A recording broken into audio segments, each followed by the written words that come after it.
తెలంగాణ కాంగ్రెస్ ఇన్ఛార్జిగా ఉన్నటువంటి మీనాక్షి నటరాజన్‌ను ఇక్కడి నుంచి తప్పించబోతా ఉన్నారా? తెలంగాణలో నుంచి బాధ్యతలు ఏవైతే ఉన్నాయో, ఆ బాధ్యతల నుంచి తప్పించే అవకాశం ఉందా? అంటే ఇప్పుడు ఏఐసీసీ వర్గాలు మాత్రం అవుననే సమాధానం చెప్తున్నాయనుకోవచ్చు. ఎందుకు అంటే కొంతకాలంగా తెలంగాణ కాంగ్రెస్ నేతలకు మీనాక్షి నటరాజన్‌కు మధ్య గ్యాప్ ఉంది. ముఖ్యంగా కీలకమైన స్థానంలో తెలంగాణ నుంచి ఉన్నటువంటి నేతలతోకు ఇటు మీనాక్షి నటరాజన్‌కు మధ్య కొంత అంటే వీరిద్దరి మధ్య కొంత భిన్నాభిప్రాయాలు, భేదాభిప్రాయాలున్నాయి. కానీ అవి పై స్థాయిలో ఉన్నట్టుగా ప్రచారం జరుగుతోంది. దానికి తోడు ఇటీవల రాజ్యసభ ఎన్నికల్లో ఇక్కడి నుంచి కేసులు నమోదవ్వడం, ఆ కేసులు దాచిపెట్టారని ఇట్లా రకరకాల ప్రచారాలు జరిగిన నేపథ్యంలో, పైగా వచ్చే ఎన్నికలను దృష్టిలో ఉంచుకొని ఏఐసీసీ కొన్ని కీలక నిర్ణయాలు తీసుకోబోతా ఉంది. అందులో భాగంగానే మీనాక్షి నటరాజన్‌ను తెలంగాణ కాంగ్రెస్ ఇన్ఛార్జ్ బాధ్యతల నుంచి తప్పించే అవకాశం ఉన్నట్టుగా ప్రచారం జరుగుతోంది. ఎక్కడికి అంటే ఇక్కడ నుంచి తన బాధ్యతను తప్పిస్తే ఏం చేస్తారు? ఏం బాధ్యతలు అప్పజెప్పబోతారు ఉన్నారు మీనాక్షి నటరాజన్ కనుక చూస్తే, త్వరలో పంజాబ్‌తో పాటు పంజాబ్ సహా 5 రాష్ట్రాల ఎన్నికలు జరగబోతా ఉన్నాయి. ఆ ఎన్నికలనేటివి ఒక రకంగా వచ్చే పార్లమెంట్ ఎన్నికలకు సెమీఫైనల్‌గా భావిస్తారు. అలాగే ఇటు ఉత్తరప్రదేశ్ కావచ్చు, పంజాబ్ సహా ఇట్లా కీలకమైన రాష్ట్రాల్లో ఎన్నికలున్న నేపథ్యంలో పంజాబ్‌లో అధికారంలోకి రావడానికి ఎక్కువ అవకాశాలున్నాయని కాంగ్రెస్ పార్టీ భావిస్తా ఉంది. ఈ తరుణంలో అక్కడ అంటే నిబద్ధత కలిగినటువంటి నాయకత్వం ఇన్ఛార్జిగా కావాలి అనే ఉద్దేశంతోటి మీనాక్షి నటరాజన్‌కు పంజాబ్ బాధ్యతలు అప్పగించే అవకాశం కనబడతా ఉంది. ఇప్పటికే అక్కడ ఎన్నికలకు సంబంధించినటువంటి సన్నాహక సమావేశాలు కూడా మొదలయ్యాయి.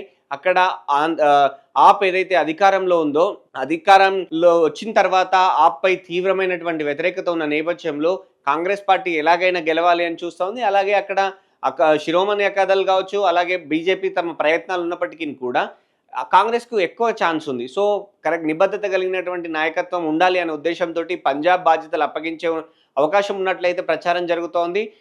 రాహుల్ గాంధీ విదేశీ టూర్‌కి వెళ్తున్నారు. విదేశీ టూర్ నుంచి రాగానే ఈ బాధ్యతలనేటివి కూడా అప్పగించే అవకాశం ఉంది. ఇవి ఒక్కటే కాదు, ఏఐసీసీలో కొన్ని కీలకమైనటువంటి మార్పులు చేయాలి. పై స్థాయి నుంచి అంటే ఏఐసీసీ వ్యవస్థాగత ఇన్ఛార్జ్ స్థానంలో ఉన్నటువంటి కేసీ వేణుగోపాల్ నుంచి కింది స్థాయి వరకు అంటే పీసీసీలతో పాటు జిల్లా స్థాయిలు, అలాగే గ్రామ స్థాయిల వరకు కొంత మార్పులు, చేర్పులు ఉండాలి అనేది గతంలో తీసుకున్నటువంటి నిర్ణయం. ఇప్పటికే జిల్లాల్లో ఆయా గ్రామ స్థాయిలు కావచ్చు, మండల స్థాయిలు, జిల్లా స్థాయిల్లో కొత్త కమిటీలొచ్చాయి.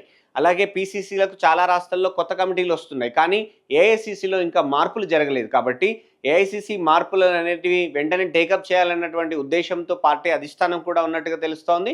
అందులో భాగంగానే మీనాక్షి నటరాజన్‌ను తెలంగాణ నుంచి పంజాబ్‌కి పంపించబోతా ఉన్నారు. తెలంగాణకి ఎవరిని పంపిస్తారు అనేది ఇప్పుడు కీలకంగా మారింది. ఎందుకు అంటే ఇక్కడికి గతంలో వచ్చినటువంటి లీడర్లలో కొంత అభిప్రాయ భేదాలు, భిన్నాభిప్రాయాలొచ్చాయి.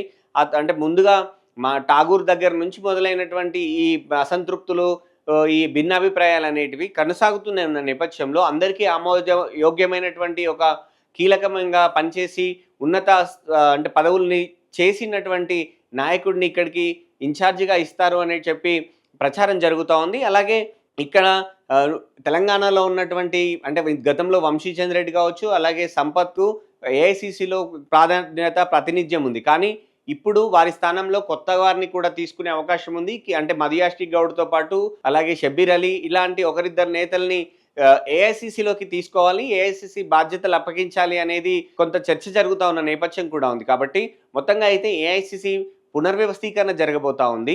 ఏఐసీసీ పునర్వ్యవస్థీకరణలో భాగంగా ఇన్ఛార్జ్‌లను మార్పులు, చేర్పులు కూడా ఉండబోతా ఉన్నాయి. అందులో భాగమే ఇక్కడి నుంచి తెలంగాణకి ప్రస్తుతం ఇన్ఛార్జిగా ఉన్నటువంటి మీనాక్షి నటరాజన్‌ను పంజాబ్‌కు మార్చే అవకాశం అయితే కనపడుతోంది.